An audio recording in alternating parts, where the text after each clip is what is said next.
Ask about, whatever it is that they're not telling you, that they either want to tell you or don't want to tell you, that's going to be a key indicator of why they want to sell. That's where you're able to actually negotiate. What's the number one question to get a sense of how urgent a lead is? So on the inbound side, people think it's always about the money. It's never about the money. It's about the background dialogue that the seller either does or doesn't want to tell you about, that doesn't have anything to do with the property itself. And too many people think they want to get the condition of the property. We're going to verify the condition of the property. We don't actually care what the condition of the property is, at least not initially. Now, obviously, we'd love everyone to say they have a perfect house that they want to sell at 50% of value and they want to sell it tomorrow. I mean, that's perfect, but I don't think we ever bump into that. So, really, the sense of the urgency isn't a property qualification condition. Too many people get that wrong. Oh, tell me about the bathroom. When's the last time you put a roof on? When's the last time you put a new HVAC in? None of that matters. Um, Tell me why you want to sell, and then dig into it, and then listen to the background dialogue that they're not telling you about. Build a relationship by you hear a dog bark in the background. Ask about the dog. Um, Ask about whatever it is that they're not telling you, that they either want to tell you or don't want to tell you. That's going to be a key indicator of why they want to sell. That's where you're able to actually negotiate. Again, three pieces: volume, buy better, sell better. That's where you're going to be able to buy so much better than your competition.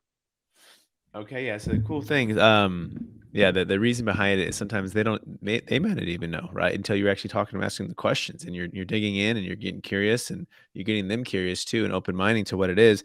And Chris Voss in his book Never Split the Difference talks about the thing called the Black Swan. And the Black Swan is the one piece in the negotiation that, if you knew, it changes everything, right? And it's the black swan, meaning it's something that's unique and kind of in the background, like it's not something that's just on the forefront. So I like the way you say that. Tell me why you want to sell. And then you said a key thing, you start to observe and listen and really listen, right? And really try to observe and perhaps even ask even more detailed questions. Like Chris Voss puts it, he labels emotions. And I wonder what you think about this, TJ, where, hey, it sounds like, it feels like, it seems like, you know, whatever that emotion is around that, whatever that topic about selling or whatever it might be, and then be quiet and see what they say. It's not even asking questions, as more just making observations of what they're saying. Can you touch on that, TJ, if that's resonating?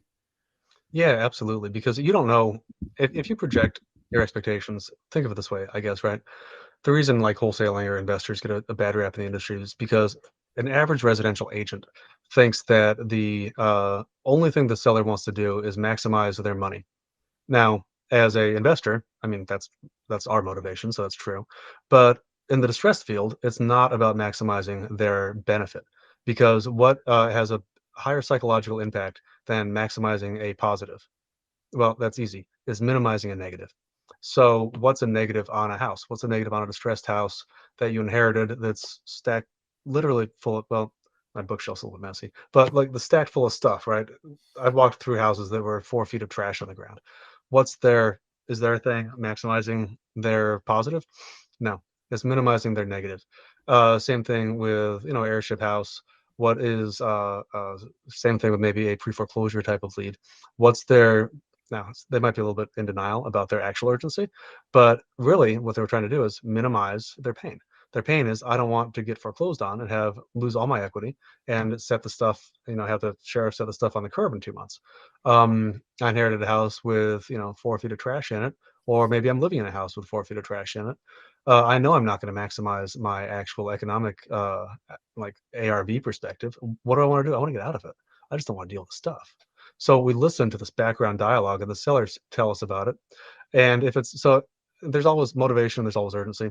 If there's high urgency, like a pre foreclosure, and low motivation, then we'll approach that lead very different than if there's high urgency, excuse me, if there's high motivation and low urgency. So what I mean by that, pre foreclosure, high urgency, but potentially low motivation because they're pushing off their problems. Now, we can talk about the types of people that tend to do that. There's no judgment on that, but sometimes they need to be educated about, hey, no, you have an actual foreclosure coming up literally in 4 days. There's nothing else you can do except for sell to us or someone like us, and we know we can get it done, and here's why.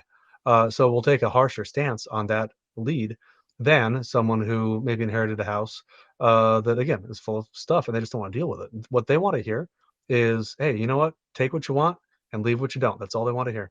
Um, oh, you mean anything? Like, yeah, we don't care. Like, don't worry about it. Anything you want, take the gold bars, take the guns, Take the cool stuff, take the silverware. We're not going to outline it for them, but leave, the milk jugs, leave the diapers.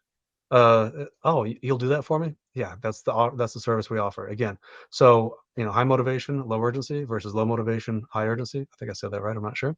Is going to dictate a little bit about how we approach the lead and how we're able to negotiate with the prospect.